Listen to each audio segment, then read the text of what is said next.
first phased array unit was actually called Mammoth, used by the Germans during the Second World War to identify Allied aircraft. Obviously things have moved on significantly since then.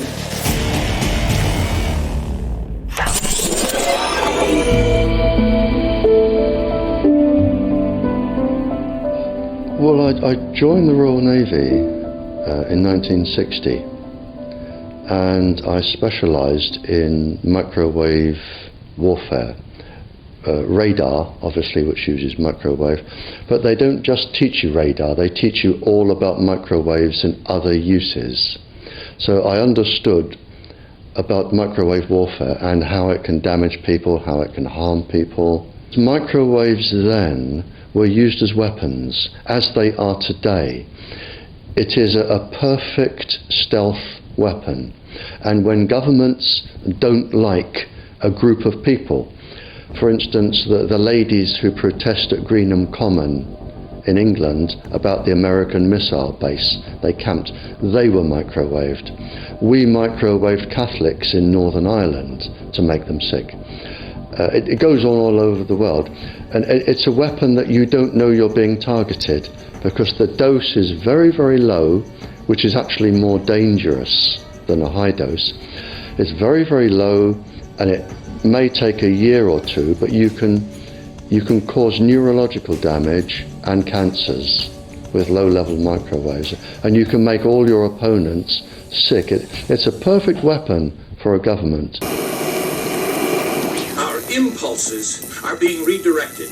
We are living in an artificially induced state of consciousness that resembles sleep. Their intention to rule rests with the annihilation of consciousness. We have been lulled into a trance. They have made us indifferent to ourselves, to others. We are focused only on our own gain. Please understand, they are safe as long as they are not discovered. Keep us asleep, keep us selfish, keep us sedated. Almost immediately, I had neighbours knocking on the door, talking about children bleeding from the nose. I had images posted on Facebook. And one neighbour in particular came to my door and mentioned the fact that since the LED street lighting had been installed, she was bleeding from the nose every single night. I thought it was unbelievable.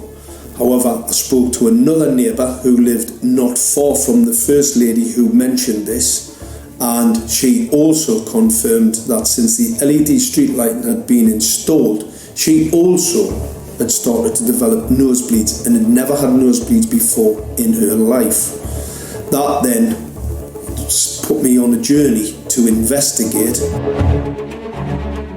I measured microwave radiation levels from the transmitters on top of the LED streetlights.